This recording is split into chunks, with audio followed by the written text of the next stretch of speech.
गुंडे और माफिया या तो जेल में होंगे या प्रदेश छोड़ चुके होंगे।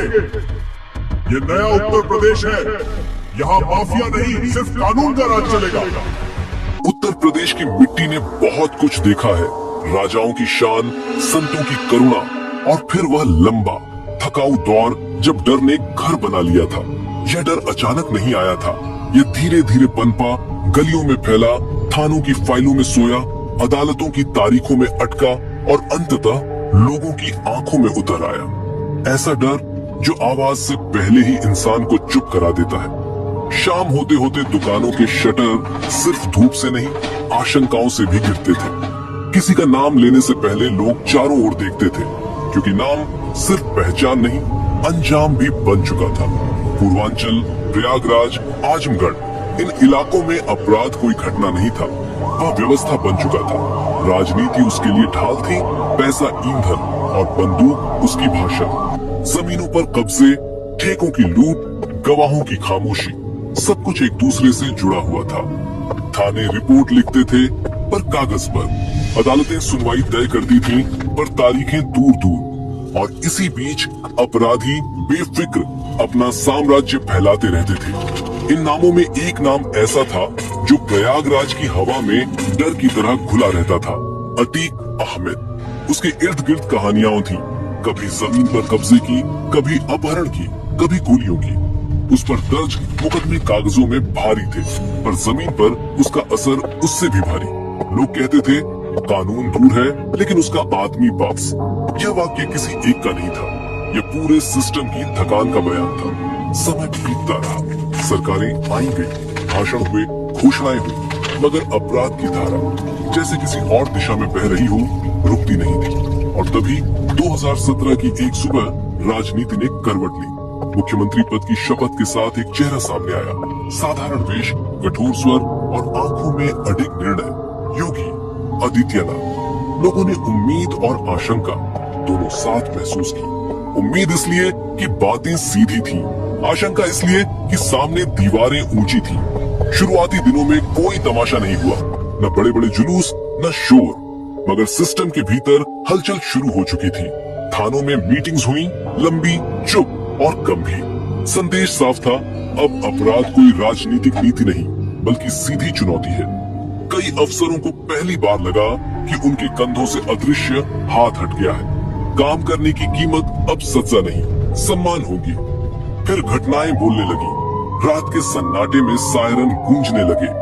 वर्षों से फरार नाम अचानक खबरों में आए, कभी गिरफ्तारी के साथ, कभी मुठभेड़ के बाद। कुछ लोग इसे एनकाउंटर कल्चर कहकर खारिज करना चाहते थे, लेकिन जमीनी सच्चाई अलग थी। अपराधी भाग रहे थे क्योंकि उन्हें पहली बार भरोसा हो गया था कि इस बार पीछे कोई छाया नहीं है। कानून का डर जो बरसों से कागज में कैद था, सड़कों पर दिखने लगा था। जेलों के भीतर भी वह बदलाव पहुंचा जिसे कोई देखने नहीं चाहता। पहले जहां मोबाइल की घंटियां बजती थी, वहां छापों की आहट सुनाई थी। सुविधाएं छीनी गई, नेटवर्क तोड़े गए। जिन जेलों को अपराध का संचालन केंद्र समझा जाता था, उन्हें सजा की जगह बनाने की कोशिश शुरू हुई। कुछ माफियाओं को एक जेल से दूसरी जेल और फिर राज्य से बाहर भेजा गया। दूरी सिर्फ किलोमीटर में नहीं, प्रभाव में भी थी। और फिर वह दृश्य आया जिसने मनोविज्ञान बदल दिया। बुलडोजर। यह सिर्फ मशीन नहीं थी, यह प्रतीक था। अवैध संपत्तियां जो सालों तक डर का स्मारक बनी रही, एक एक कर गिरने लगी। ऊंचे गेट, मोटी दीवारें, निजी सुरक्षा, सब धूल में बदलता गया। लोग खामोशी से देखते रहे। किसी ने ताली नहीं बजाई, किसी ने नारे नहीं लगाए, पर आंखों में एक अजीब सी राहत थी, जैसे बरसों बाद सांस लेने की जगह मिली हो। इसी बीच अदालतों में भी हलचल दिखी। पुराने मामलों की फाइलें खुली, गवाहों को सुरक्षा मिली। पुलिस और अभियोजन जो अक्सर अलग अलग दिशाओं में खींचते थे, अब एक ही रेखा पर चलते दिखे। मुकदमे जो समय की धूल में दबे थे, फिर से सांस लेने लगे। अतीक अहमद के मामलों में भी शिकंजा कसने लगा।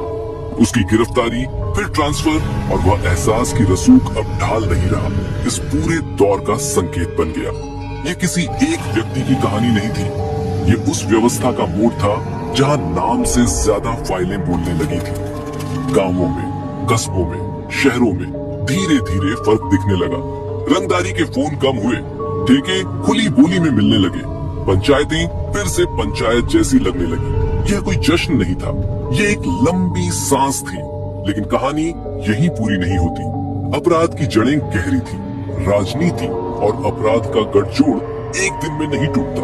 कुछ नाम अभी बाकी थे, कुछ नेटवर्क अभी जीवित, और समय जो सब कुछ परखता है अभी अपनी अगली परीक्षा लाने वाला था। रात अब भी अंधेरी होती थी, लेकिन उस अंधेरे का अर्थ बदल चुका था। पहले अंधेरा डर पैदा करता था, अब वह सिर्फ समय का संकेत भर था, क्योंकि लोगों को यह भरोसा होने लगा था कि सुबह होगी, और सुबह के साथ कोई न कोई कार्रवाई भी। यह बदलाव अचानक नहीं आया था, ये धीरे धीरे पर निर्दयता से आगे बढ़ा, जैसे कोई नदी जो रास्ते में आने वाले हर कमजोर किनारे को काटती चली जाती है।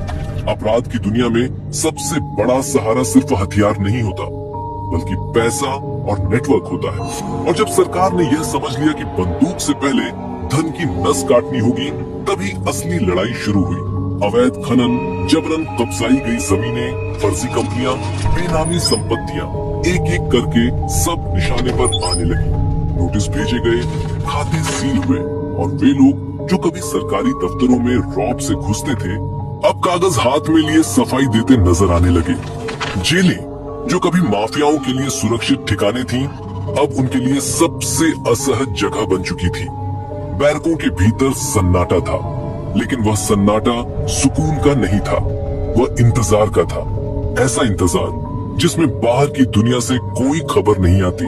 मोबाइल बंद थे, मुलाकातें सीमित थीं, और संदेश पहुंचाने वाले लोग अचानक गायब हो गए थे। वर्षों से बना नेटवर्क ऐसे टूट रहा था जैसे सूखी टहनियां, बिना आवाज किए, पर पूरी तरह। इसी बीच पूर्वांचल की राजनीति और अपराध की धुरी माने जाने वाले एक और नाम पर शिकंजा कसता गया, मुख्तार अंसारी। उसके खिलाफ दर्ज मुकदमे नए नहीं थे, लेकिन अब वे सिर्फ आंकड़े नहीं रहे थे। तारीखें अब रस्म अदायगी नहीं थी, वे जवाब मांग रही थी। हर पेशी, हर ट्रांसफर, हर मेडिकल रिपोर्ट, सब कुछ एक ही दिशा में इशारा कर रहा था कि यह दौर टालने का नहीं, निपटाने का है। जिस व्यक्ति को कभी सत्ता के गलियारों की गहरी समझ थी, वही अब सिस्टम की कठोरता से टकरा रहा था। लेकिन जिस घटना ने पूरे प्रदेश की चेतना को झकझोर दिया, वह प्रयागराज से जुड़ी थी। एक ऐसा शहर जहां अपराध की परछाइयां इतिहास के साथ साथ चलती रही थी। अतिक अहमद का नाम वहां सिर्फ व्यक्ति नहीं था, वह दशकों से चले आ रहे डर का पर्याय बन चुका था। उस पर दर्ज मुकदमों की सूची लंबी थी, पर उससे भी लंबी थी लोगों की खामोशी। गवाह पीछे हट जाते थे, बयान बदल जाते थे, और फाइलें साल दर साल धूल खाती रहती थी। जब उसके खिलाफ कार्रवाई ने तेजी पकड़ी, तो यह सिर्फ एक कानूनी प्रक्रिया नहीं थी, यह उस भरोसे की परीक्षा थी जो आम आदमी ने व्यवस्था पर करना शुरू किया था। उसकी गिरफ्तारी, फिर अलग अलग जेलों में स्थानांतरण, ये सब संदेश दे रहा था कि अब सुरक्षा की परतें हटाई जा रही है। और जब उसकी अवैध संपत्तियों पर बुलडोजर चला, जब वे इमारतें गिरी जिनके साए से लोग बचकर निकलते थे, तब वह दृश्य सिर्फ ध्वंस का नहीं था, वह वर्षों से जमा भय के टूटने का दृश्य था।